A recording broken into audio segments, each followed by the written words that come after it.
वो भी तो आपको हाँ बुलाया इंटरव्यू। अवैश इकबाल। वैसे इकबाल, हाँ। हाँ वो भी फ्रेंड है अपना। ऐसे बहुत लोग हैं जो मेरे बाद एथिस्ट हुए या एक्स मुस्लिम हुए या मुझे देख करके हुए या मुझे मुझसे एक्सपायर बोलते हैं, क्या बोलते हैं, इंस्पायर। इंस्पायर, मुझसे इंस्पायर होके हुए। अब तो मुझे, मेरे लिए ये आम सा हो गया। उस टाइम मुझे ये होता था यार तेरी बात में सच्चाई है, लोग तेरे से कनेक्ट हो रहे हैं। तो ऐसे करते करते हमारा एक पूरा ग्रुप बन गया, जिसमें सबसे पहले एक एहसान नाम का लड़का आया। वो भी अजीब तरीके से आया था, वो मुझे मारने के लिए आया था असल में। अच्छा। लेकिन जब मेरे पास आया, आने के बाद मैंने उसकी चाय पानी खिदमत करी तो वो ठंडा रहा। चाय पानी खिदमत से वो ठंडा रहा। फिर मैंने उसके साथ तर्कनुमा बातें की। पढ़ा लिखा तो था ही, वो हाफिज था। तर्कनुमा बातों से उसको समझ में आ गया कि यार बात तो ये सही कह रहे हैं, मैं तो इनको ऐसे ही मारने के लिए आ गया। तो उसने मेरे को सच्चाई बताई कि सलीम भाई, मैं आपको असल में इस तरह हिट करने के लिए आया था, लेकिन आपकी बातें मेरे को यहाँ टकरा गई। मैं कहा अभी नहीं टकराई, अभी तो ये मैं तेरे को कोर्स दे रहा हूँ, इसको घर पे जाके पढ़ी। पढ़ा लिखा तो था ही, उसने जाके रीड किया तो उसको समझ में आ गया। वो मेरा शिष्य हो गया। इस तरह से मेरा एक गिरोह बन गया। पूरा टीम को गिरोह के ले चाहे टीम के ले, उस टीम में 20-22 आदमी होंगे। और 20-22 आदमी होने के बाद बावजूद जाहिर है कि काम बढ़ता है, तेजी से होता है। मेरा काम तेजी से होने लगा तो कुछ कट्टरपंथियों को वो काम चुभने लगा। उनकी दुकानदारी बंद होने लगी, उनकी दुकान पे असर होने लगा। फिर ये जो पहलगाम के अंदर अटैक हुआ था, वहाँ 30 के करीब बेगुनाहों को कत्ल किया गया था। हम अपनी टीम लेके 4 आदमी भी वहाँ पहुँच गए।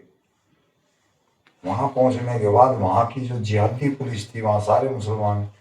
आपने और सोचा लोकल लोगों से कुछ बात करके देखते हैं। हाँ, वो लेकिन वो हमारे इंतजार में पुलिस बैठी हुआ।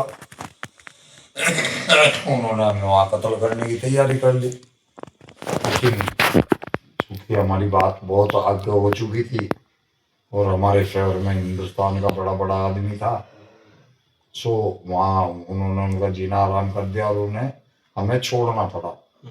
हालांकि कर तो उन्होंने बहुत कुछ दिया कसर था। तो पूरी कोई छोड़ी नहीं होगी उनने अपनी तरफ हाँ, से। हमारे साथ मार काट बहुत भयंकर हो चुकी थी। लेकिन जब हमें मारना था, वो टाइम उनके हाथ से निकल निकल गया गया। और उन्हें हमें छोड़ना पड़ा। उसके बाद ये 2 साल हो गए होंगे।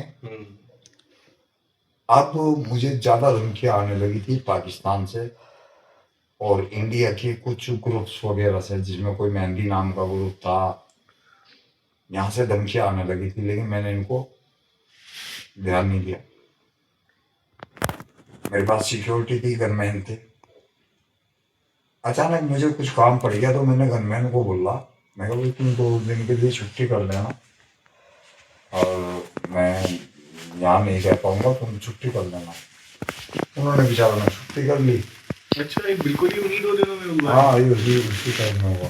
फिर तो ये खबर लीक हुई किसी ने लीक की, वो रेकी कर रहे थे बाकायदा, रेकी हो रही थी। गनमैन भी इतने खतरनाक थे मेरे पास, बहुत डेंजर। गन भी ऐसी थी कि 1 मिनट में पता नहीं कितनी गोलियां मारेंगे।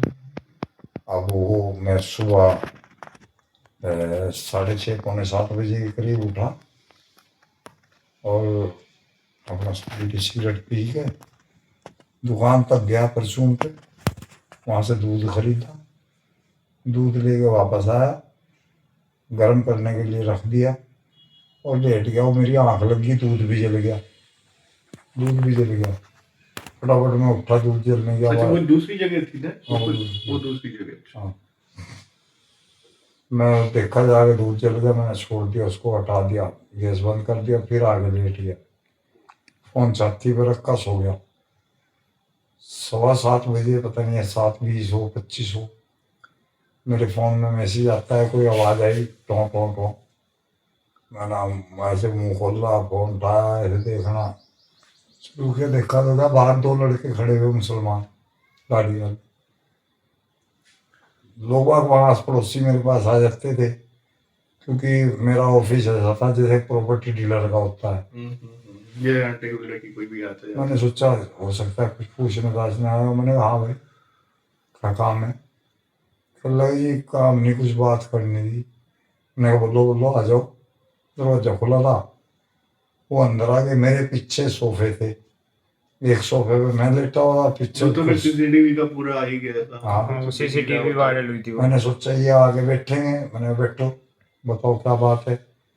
वो मेरे पीछे आए, मैं सोच रहा बैठेंगे, मैं फ़ोन में लगा हुआ, उन्होंने ऐसे यहाँ से बुलेट्स निकाल ली और मुझे पीछे से पकड़ के फटाफट एक इधर मार दिया।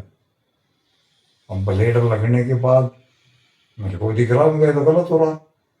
मैंने एक ही गर्दन दाब ली और मैंने उसको 8-9 मारे भी, जिससे उसकी पसली पोस्टमार्टम भी आई कि उसकी पसली फटी हुई थी।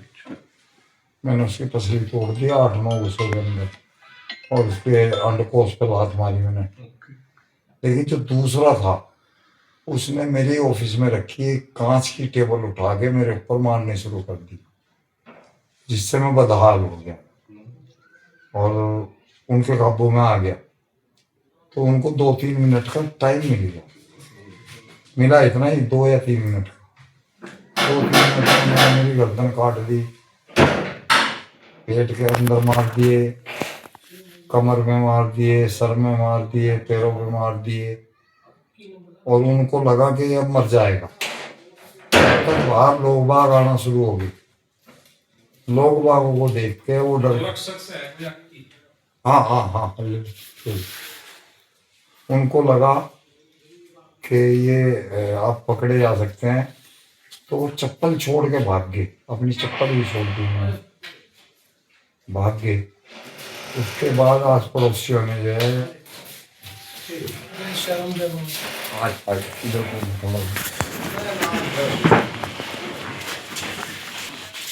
हम बजे आए पड़ोसियों ने पुलिस को कॉल वगैरह कर दी। कॉल वगैरह होने के बाद पुलिस ने तत्परता से काम किया और मुझे उपचार में दिया बढ़िया तरह से, और उनका इनकाउंटर किया। चलिए तो ये यहाँ तक का किस्सा मैंने आपको बता दिया। अब जो आपने पूछना है, मुझे आपके बचपन का पूछा वो मैं, लेकिन अब मैं देखो, मैं तो घर से थे, आप आराम से बात कर लीजिए, इसे थोड़ी देर रुकते हैं। बचपन वगैरह का हम फोन पे करते हैं, मैं ऐसे ही रिकॉर्ड करके भेज दूंगा, है ना? हाँ ऐसे ही कर देना। बाकी आप जो इसके